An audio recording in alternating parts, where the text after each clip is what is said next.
Data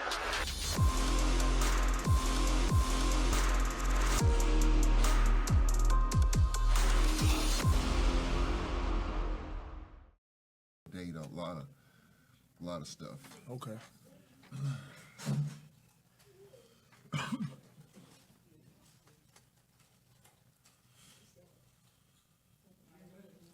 Start. All right, we welcome you back to Forest Hill. Glad you can join us. Our first road game for the Gators as they take on Forest Hill, a team that last week lost a tough game to Florence, 24-0. And so it's the Patriots and the Gators. And the Gators have had their way with Forest Hill. 18 of the last 19 games, the Gators have won that game. 18-1 over the last 19 against this team. And hopefully success here on this first road game. Glad you can join us. We're talking with Vicksburg High Coach Chris Lacey. Coach, man, I just look at the final numbers. 6 trips inside the 20 last week against Holmes, 2 100-yard rushers. Your quarterback threw for over 100 yards. Your defense forced 3 turnovers. Gonzalez with a couple of field goals. If you had told me all that was happening, I would have said, oh, yeah, the Gators won, but by how much? But unfortunately, it was a 20-6 loss. How do you come out of that and just some of the things you got to clean up? Well, it was one of the first times I kind of felt that emotion or that mental space in a football game where you play the game the way you want it to be played, but then the results don't add up to what you want them to be. It kind of felt like West Point a little bit, where you get down in the red zone that many times and you just don't put it in, but it just come down to execution. I go back and watch that film, block here, block there, a catch here, catch there, and we in the end zone. So that's just the little small details that I don't think people really see from the stands or from the TV, based on a particular player or whatever that would have got you in the end zone. So just getting in practice and fixing them and trying to get it right and make sure everything is where it needs to be. One thing about it, you played so well against Clinton, had a shot there, and I remember just the speech after the Jamboree said, if you told your team, you can't get excited about this, and you're talking about the Jamboree. And I'm sure it's the same thing coming out of the game last week. I mean, yeah, you didn't win the game, but you still, fans should still, and I'm sure your players, you're still excited, obviously, about what's in front of us. Right. We're excited right now, but like I tell them, at some point in time, that excitement turns to frustration. And what I mean by that is that I got a good football team. I have a really good football team. I don't like to use the word youth as an excuse. Because they know what to do. I mean, it's just you study, you practice. Practice is supposed to prepare you for those moments, when you're in the game. And the more you practice the proper way, the more you're able to execute when you need to. So that's what I'm trying to get the kids to understand. Like, we got to quit using youth as an excuse for our mishaps. You know what I'm saying? You put in the work and you practice, you do what you're supposed to do, and we'll come out on a better end. So we're just trying to fix it before it becomes frustrating. And we kick ourselves out of all our opportunities. I don't think about, I hardly use youth, just thinking about it. I mean, because we've had veteran teams over the years. Right. So the word youth, this is probably one of the younger teams that we've had here at Vicksburg High over the last few years. So maybe that's probably the reason why Ronnie Alexander was a 15-year-old freshman. That's youth. Right. But other than that, I really haven't used the word youth. Right, most definitely. And you really don't like Nah. I hate to use it. Well, Ronnie them being so young with that class, they worked. Like, they worked so hard all the time. Like, even when they weren't around me, they was always, Coach, can we get a key to the gate? Can you let us on the field? Can we go in the weight room? They just wanted to be great.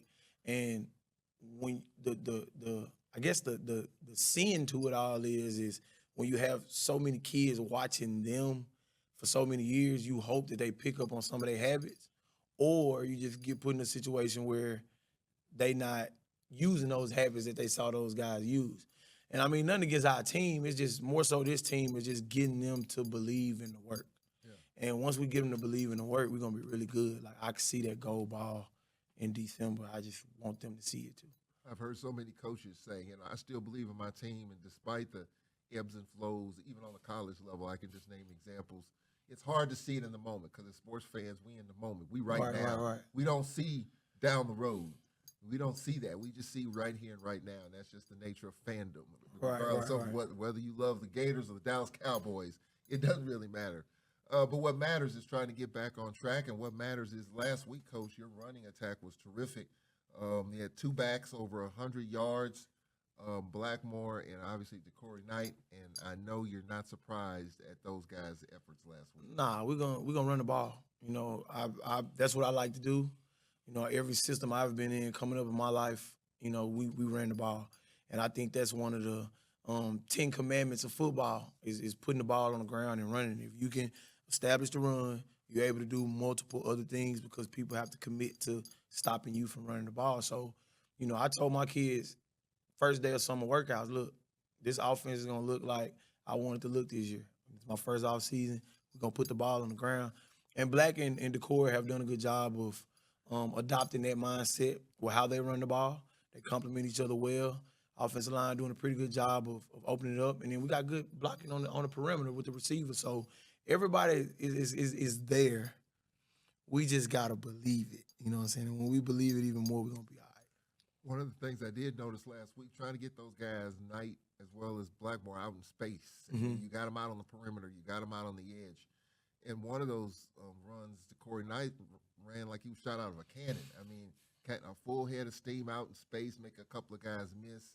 Is that kind of, your strategy with him? I mean, up the gut, up the middle, yeah, but you get him out in space, man, he's really effective. Yeah, because he's very dynamic. And, you know, I think the thing that's going to take him to the next level is being able to, one, run between the tackles, but he's also a playmaker. He reminds me of Percy Harvin. You know, I always tell him, look, man, if you don't know who that is, I know you're kind of young, but I look it up. I always pull up clips and show him Percy Harvin and how he handled the football. And I kind of try to put him in them type of situations where he can be successful that way.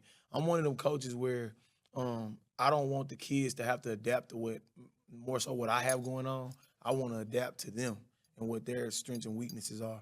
And we've been doing a good job of doing that with the core.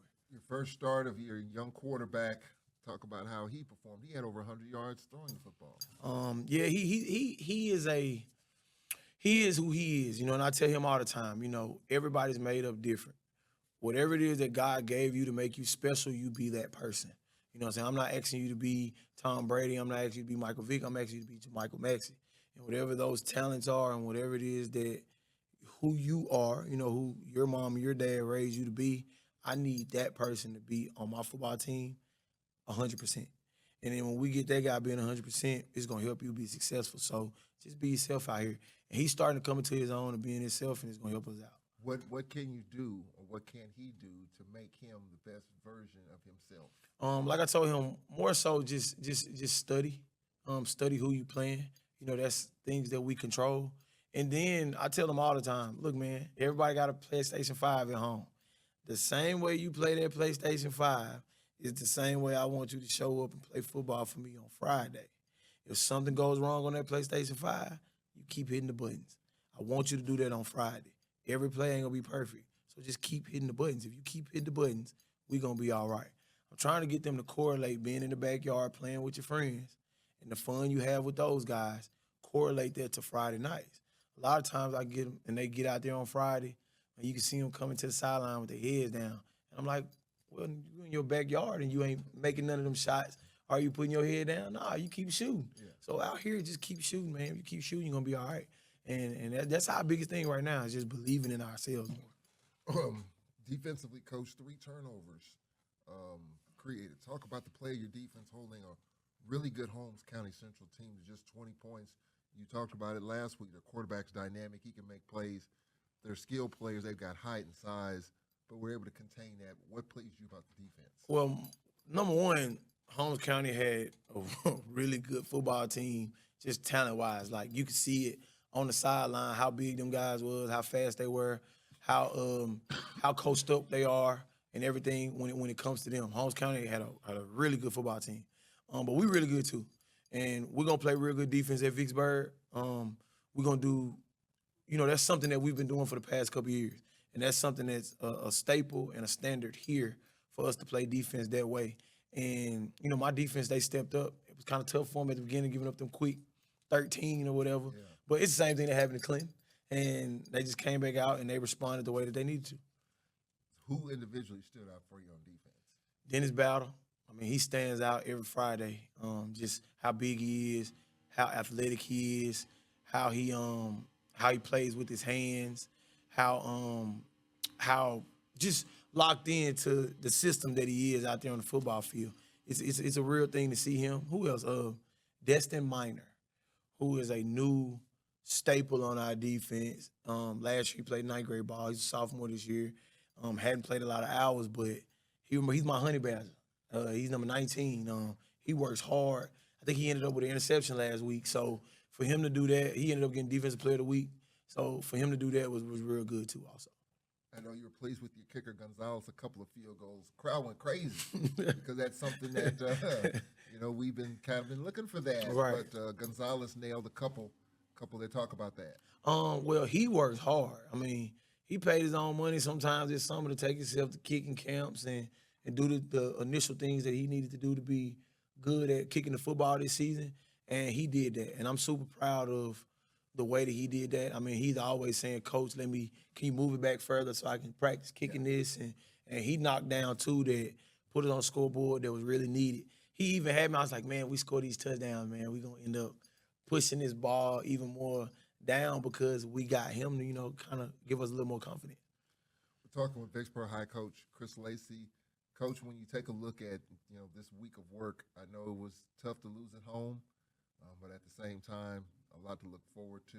How have your players responded this week in getting ready to come to Forest Hill? Well, with the older guys, I could tell that they doing their normal routine. They've been here before, they're doing their thing.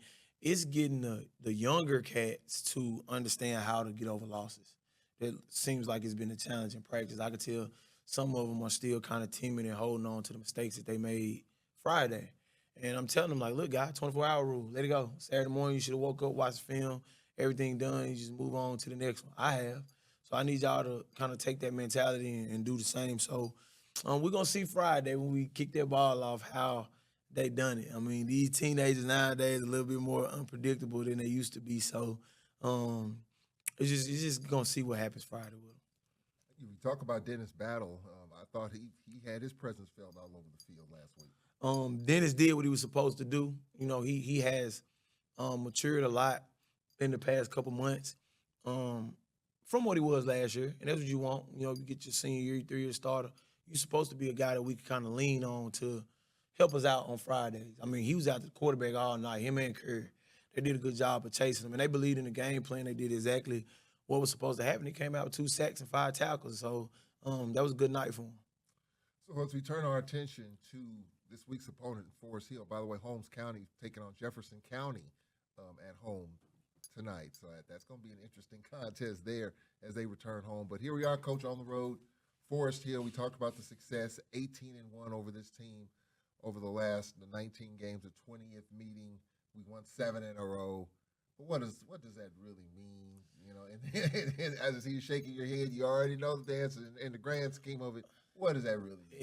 It don't mean nothing to me. Rosters changed, like our roster done changed. Ronnie gone, DeMarcus gone. Half of them 7 was with them. So those guys are gone. And like I say, teams change. Forest Hill got a real good team. They got a very dynamic quarterback. I'm trying now to break them down. These quarterbacks are getting better in Mississippi.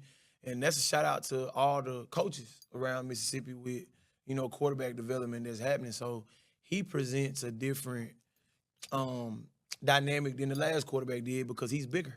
So that's something that I'm paying attention to. They got a really good running back, big defensive line over there. And Coach Fell, I know Coach Fell, so I know what type of coach Coach Fell is, and I know he's going to have them guys ready to play. I mean, it didn't even start off as easy as I thought it was going to start off last year. So, we just got to be prepared for it, man. I'm not going to sleep on nobody. I mean, anybody can punch you in the face and knock you out. So you just have to be locked in to who it is. So we've been doing a good job of that. Well, previous coach Todd McDaniel said this for years when we played these teams from the JPS, where don't sleep on those teams. You look at the record, you look at what they haven't done, and then you look at the bodies on the field and like, man, it should be better than what the records indicate, but that means that they're going to come after it. And I think they probably know that people have counted some of these JPS teams out, so they're already on edge anyway because they feel like they're not going to get it done, and somehow you keep them in the game. Somehow they make a way. Fans get into it, and And next thing you know, you come out on the wrong end on the scoreboard. Scoreboard, right? And see, some people have this crazy dynamic or whatever they think certain districts and counties are in the state of Mississippi. Look, man, the people in Jackson investing money in their schools. You know, the academics are growing, kids getting better, football programs are trending the right way. I ain't sleeping on nobody. So when we go out there Friday, we going to play them just like I told every kid. Hey, every game is a Super Bowl for us. So we're going to continue to do so and lock in and go up here and try to get a win. Well, they lost 24-0 to Florence. What stood out on that tape? Just how fast they are. They are fast. I mean, and honestly, they beat us this summer in 7-on-7. So I know what type of talent they have on the team. That's why I'm not sleeping on nobody. Once you add them linemen to the puzzle, things change. Plus, at the same time, we don't have the privilege of walking around like we better than nobody when we just lost a game this past Friday. So we got to humble ourselves a little bit and try to get back on the winning column. So when we go into this game, you know, Friday, it's going to be two teams that's 0-1 fighting for a win. So you just have to take that, you know, what it comes with. So that's what we're going to do. I said it during the broadcast last week, how you pay attention to every little thing. And you just brought up another point, the 7-on-7s. Who would remember the 7-on-7s and what you can get out of that? You definitely remember the 7-on-7s and what you're trying to take out of that. A lot of middle notes coming out of that. Yeah, I'm a very meticulous person. So people always say when when I'm reading books and stuff, you know, Kobe Bryant had a quote of how he used to go back and try to sit down with all these ultra successful people from different genres of things, whether it was business, music, sports, art, whatever. I try to do the same thing. So in learning that from him, you just pick up little things on how people prepare. And one of them is you got to prepare for every little moment and remember everything. You know, he said his first year with the Lakers, the coach used to sit them down and they go back and watch all 82 games from the year before. So I went back and watched the old Forest Hill game from last year probably 4 times just to see what I can pull from it. Probably watched this 100 times. I mean, I'm even looking at how kids tie their shoes on the sideline. Like any little thing can give you a competitive advantage in the game. So them beating us in 7-on-7 this summer, I was literally just paying attention to numbers like, okay, we got to play them again this year. Who going to be who and that to kind of look out for. And the quarterback stood out. He was really good. So when they beat us, I knew then if they could beat us in 7-on-7, they could probably beat us on Friday night. So I'm treating them just like they the Kansas City Chiefs when we walk out there Friday. Well, the crowd, you know, the one thing about it, when you got them on their heels, the crowd sits on their hands. But then when they start making plays, the crowd starts getting into it. It makes it a tough place to play here at Forest Hill. Right, and we on the road. I mean, your day-to-day have to change. You leave school earlier. You might eat something different than you didn't eat last Friday. The anxiety, you know, the bus ride, anything can take you out of your element being able to prepare for a game. And you just want to be as prepared as possible going into the game. And right now with my team, that's the biggest thing I'm trying to get them to understand is you know, Monday through Thursday, you have to prepare for every element that you will meet on a Friday. So that's my challenge right now. Well, the Gators are trying to get in the winning column, trying to get to 1-1, 2 in a row at home beginning next week, but got to get this one here tonight against Forest Hill. Coach, we appreciate it. Yes, sir. Go Gators. We'll take this timeout from Forest Hill. Yours truly, TJ Mayfield, with the call after this timeout.